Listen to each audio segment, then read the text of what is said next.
Hello दोस्तों, नमस्कार। स्वागत है एक बार फिर से आप सभी के अपने प्रिय चैनल पर। दोस्तों अभी की जो सबसे बड़ी खबर आ रही है, जहां पर जो बाइडेन और पुतिन के बीच में दो टुक वाली बात होती हुई नजर आ रही है दोस्तों, जहां पर ह्यूमन राइट्स हमारे डीएनए में है। अलेक्सी नावल्नी को कुछ हुआ तो गंभीर होंगे परिणाम। जी हाँ दोस्तों, जो बाइडेन ने पुतिन से साफ लहजों में कह दिया है। अलेक्सी नावल्नी को लेकर बड़ी बात बताएंगे, पूरी बात क्या हुई है दोस्तों इनके बैठक के बीच में। साथ ही अगली खबर में आपको बताएंगे, जहां पर जो बाइडेन पुतिन के बीच शिखर सम्मेलन के पहले दौर की बातचीत खत्म के बाद आपस में भिड़े रूसी अमेरिकी पत्रकार। बड़ी खबर आ रही है दोस्तों, बताएंगे क्या रहा मुद्दा। साथ ही बताएंगे आपको, जहां पर यूएन को चिट्ठी लिख कश्मीर चिल्लाया पाकिस्तानी विदेश मंत्री। जी हाँ दोस्तों, फिर से अलापा है कश्मीर का राग, और इस बार कश्मीर में भारत को लेकर लगाया है ये बड़ा आरोप। जी हाँ दोस्तों, भारत पर क्या आरोप लगाए दोस्तों, इसकी भी जानकारी देंगे आपको। साथ ही अगली खबर में बताएंगे, जहां परमाणु बम्बर मिसाइलें भारतीय सीमा पर तूफानी रफ्तार से हवाई ताकत जुटा रहा है चाइना। क्या है इसका इरादा, ये भी आपको बताएंगे दोस्तों। साथ ही सारे देश जिस प्रकार से मिलकर चाइना पर इल्जाम लगा रहे हैं दोस्तों कि कोरोना वायरस की उत्पत्ति वुहान लैब से हुई है दोस्तों, ऐसे में अब चाइना एक नया गेम खेलता हुआ नजर आ रहा है दोस्तों, और उसने अब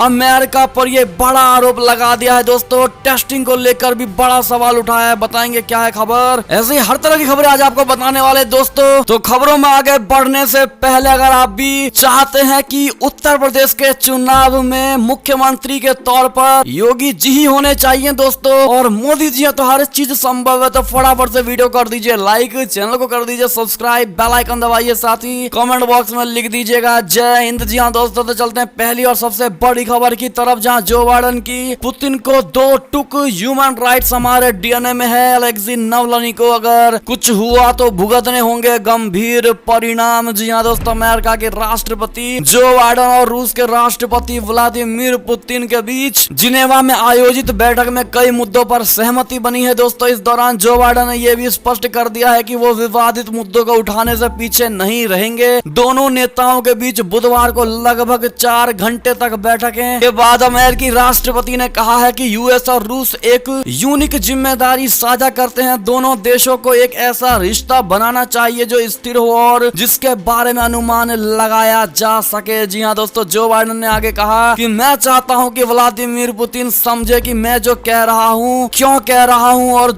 जो कर रहा हूं वो क्यों कर रहा हूं। उन्होंने स्पष्ट किया है कि मानवाधिकार अमेरिकियों के डीएनए में है, इसलिए वो इस मुद्दे को लगातार उठाते रहेंगे। इस शिखर बैठक के बाद अलग अलग न्यूज कॉन्फ्रेंस शेड्यूल की गई है दोस्तों, जिससे इसकी सफलता पर संदेह होता है। 2018 में जब पुतिन और डोनाल्ड ट्रंप की मुलाकात हुई थी, तब दोनों नेताओं के चेहरे पर एक ही अलग ही उत्साह नजर आया था। उस दौरान पुतिन ने ट्रंप को सॉकर बॉल भी भेंट की थी। जी हाँ दोस्तों, आपको बता दें कि सबसे पहले बेहतर रिश्तों पर पुतिन ने अमेरिका के साथ बात की है दोस्तों, और उसके बाद नावल्नी पर जो बाइडेन ने दी है रूस को चेतावनी। इसके तुरंत बाद यूएस प्रेसिडेंट ने प्रेस को संबोधित किया। उन्होंने कहा कि आमने सामने की मुलाकात के अलावा कोई विकल्प नहीं था। जो बाइडेन ने कहा कि उन्होंने पुतिन को बताया था कि उनका एजेंडा रूस के खिलाफ नहीं है, बल्कि अपने लोगों की सुरक्षा के लिए है। अलेक्सी नावल्नी के सवाल पर अमेरिकी राष्ट्रपति ने चेतावनी भरे लहजे में कहा है कि यदि नावल्नी को जेल में कुछ होता है तो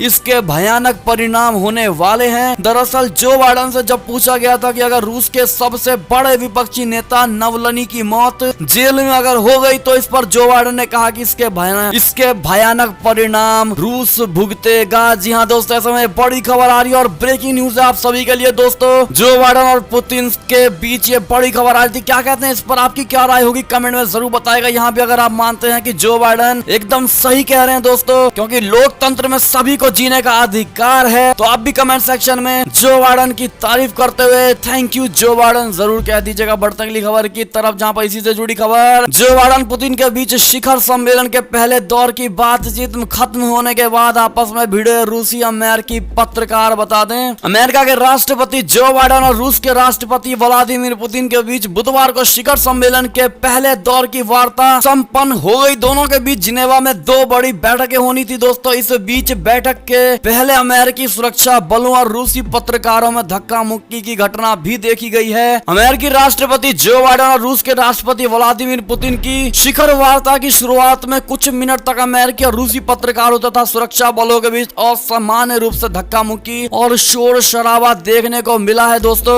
ऐसे में इस धक्का मुक्की को दो अलग अलग देशों के बीच तकरार से जुड़ा कयास लगाया जा रहा है दोस्तों। आपको क्या लगता है, कमेंट में राय अवश्य दीजिएगा। ये धक्का मुक्की नॉर्मल वाली नहीं थी दोस्तों, असहज धक्का मुक्की थी। तो कमेंट करना तो बनता है। अगली खबर की बात करें तो यूएन को चिट्ठी लिखकर कश्मीर कश्मीर चिल्लाए पाकिस्तानी विदेश मंत्री। भारत पर लगाया घाटी में हिंदुओं को बसाने का बड़ा आरोप। बता दें, पाकिस्तान के विदेश मंत्री शाह महमूद कुरैशी ने संयुक्त राष्ट्र के शीर्ष अधिकारियों को एक पत्र लिखकर फिर से कश्मीर राग अलापा है। उन्होंने इस पत्र में आरोप लगाया है कि भारत कश्मीर में जनसांख्यिकी को जबरन बदल रहा है। पाकिस्तानी विदेश कार्यालय ने बताया है कि इस पत्र को संयुक्त राष्ट्र सुरक्षा परिषद के अध्यक्ष और संयुक्त राष्ट्र महासचिव को भेजा गया है दोस्तों। पाकिस्तान चाहता है कि यूएन के दबाव में भारत कश्मीर में फिर से अनुच्छेद 370 को बहाल कर दे। बता दे, सुरक्षा परिषद के अध्यक्ष और संयुक्त राष्ट्र महासचिव को नियमित रूप से पत्र लिखने वाले कुरैशी ने अपने नवीनतम पत्र में आरोप लगाया है कि भारत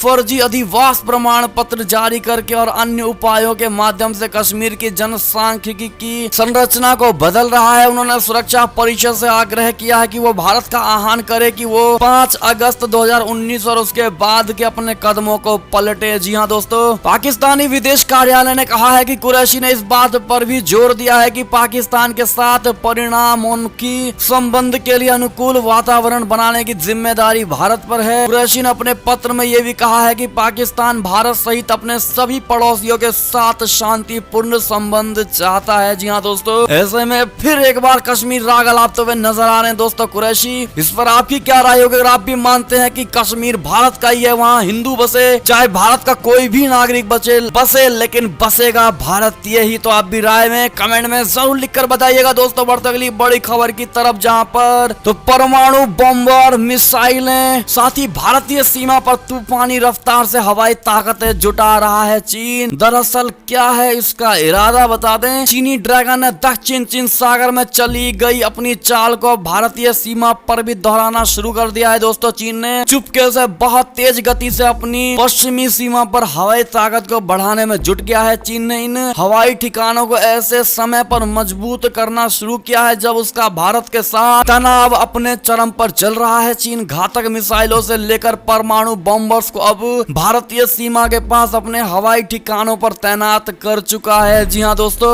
अमेरिकी रक्षा वेबसाइट द ड्राइव ने ओपन सोर्स इंटेलिजेंस के विशेषज्ञों की मदद से बताया है कि पूर्वी लद्दाख में गलवान हिंसा के बाद चीन और भारत के रुख में निर्णायक मोड़ आ गया है। खास तौर पर चीन अब बहुत तेजी से अपने हवाई ठिकानों में निवेश कर रहा है। चीन ने भारतीय सीमा पर पिछले 1 साल में अपनी हवाई गतिविधियों को अप्रत्याशित तरीके से बहुत तेज कर दिया है। इसके अलावा चीन ने जमीन से हवा में भारतीय विमानों को मार गिराने की अपनी ताकत को कई गुना बढ़ा दिया है। बढ़ते अगली खबर की तरफ, जहां पर चीन ने अमेरिका में कोरोना टेस्टिंग पर उठाया सवाल, वहां के तमाम जैव हथियारों की जांच पर दिया है जोर। जी हाँ दोस्तों, अब तक कोरोना वायरस संक्रमण से पूरी दुनिया में फैले महामारी कोविड-19 के लिए दोषी करार चाइना अब अमेरिका पर यह आरोप मढ़ने की कोशिश में जुट गया है दोस्तों। चीन के महामारी विशेषज्ञों ने कहा है कि अमेरिका के आधिकारिक तौर पर संक्रमण के मामले की घोषणा से पहले ही वहां के 7 राज्यों में करीब 5 लोग कोविड-19 के चपेट में आ चुके थे, लेकिन वहां शुरुआत में कोरोना टेस्टिंग की प्रक्रिया काफी धीमी थी। आपको बता दें कि कई देशों के राजनीतिज्ञों ने चीन के लैब से कोरोना वायरस के लीक होने की संभावना को लेकर जांच पर जोर दिया है। जी हाँ दोस्तों, ऐसे में अगर आप भी मानते हैं कि चाइना चाहता है कि सबका ध्यान चाइना पर से हटके और दूसरे देशों पर जाए, जिस प्रकार से अमेरिका पर अभी इल्जाम लगाया जा रहा है, ऐसे में अगर आप भी मानते हैं ये बात तो कमेंट में भ्रम फैला रहा है चाइना, ये बात जरूर लिख दीजिएगा दोस्तों। बढ़ते अगली खबर की तरफ, जहां पर सत्ता से हटे पर पीएम आवास में डटे बेंजामिन नेतन्याहू, घर न छोड़ने से शुरू हुई अटकलें। आपको बता दें, इजराइल में सत्ता परिवर्तन हो गया है और 12 सालों तक प्रधानमंत्री रहे बेंजामिन नेतन्याहू के हाथों से निकलकर अब कमान नए बने पीएम नफ्ताली बेनेट के हाथों में चली गई है। हालांकि अब तक बेंजामिन नेतन्याहू ने अपने सरकारी आवास को खाली नहीं किया है। इसके चलते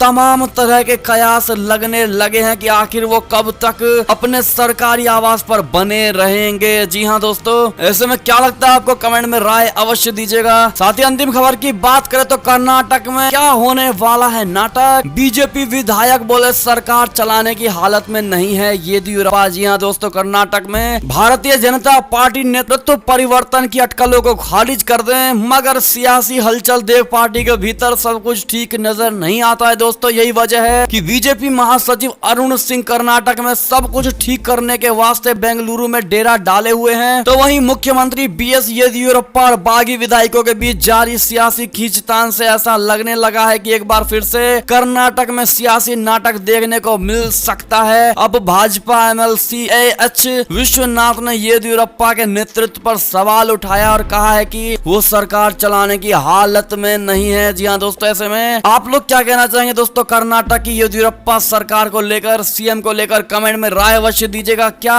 कुछ उलटफेर होने वाला है दोस्तों? क्या लगता है आपको? कमेंट में राय अवश्य दीजिएगा। क्या येदियुरप्पा बने रहने चाहिए सीएम या फिर चेंज होने चाहिए? क्या लगता है आपको? बताइएगा जरूर। और ये थी अब तक की सारी बड़ी खबरें। आपको हमारी खबरें कैसी लगी दोस्तों? आशा करता हूँ बहुत अच्छी लगी होगी। अगर थोड़ी भी अच्छी लगी हो तो इस वीडियो को भी अपने भाई बंधुओं में व्हाट्सएप, फेसबुक, ट्विटर के जरिए पूरे भारत में शेयर करना बिल्कुल मत भूलिएगा। और अभी कर दीजिए इस वीडियो को लाइक, चैनल को कर दीजिए सब्सक्राइब, बेल आइकन दबाइए, साथ ही कमेंट बॉक्स में लिख दीजिएगा जय हिंद जय भारत। तो मिलते हैं आपसे अगली बड़ी खबर में, तब तक अपना ख्याल रखिएगा। बहुत बहुत धन्यवाद।